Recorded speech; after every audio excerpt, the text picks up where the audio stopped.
Баршаңызға сәлем, сіздермен Жансұлу. Бүгін творожный чизкейк жасайтын боламыз.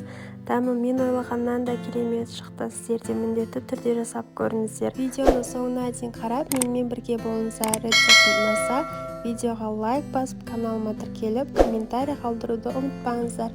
Алдымен тестаны жасап аламыз. Ол үшін жұмыртқа, тұз, қант разрыхлительді қосып, жақсылап көпіргенше араластырамыз. Сосын үстіне ерітілген сары майды қосып араластырып, оның үстінен ұн саламыз. Ұнды араластыра отырып, қолымызға жабыспайтындай етіп қамыр илейміз. Дайын болған тестамызды пергамент қағазда төселген формамызға салып, видеода көрсетілгендей етіп жайып шығамыз.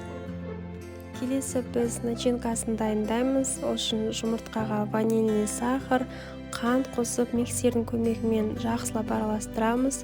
Үстіне қаймақ қосып араластырамыз.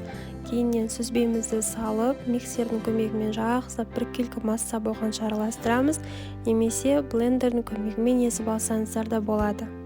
Дайын болған начинкамызды тестамыздың үстіне құйып, алдын ала қызып тұрған пеште шамамен 40-45 минуттай ұстап пісіреміз. Осымен біздің творожный чизкейгіміз дайын. Бір жасағаннан дәмі керемет шығады. Әрі жасалу жолы да оңай. Әсемдік үшін бетіне қант ұнтағын, түрлі жемістерді қойып берсеңіздер болады. Барлықтарыңызға ас болсын. Сіздермен болған Жансұлу. Келесі кездескенше.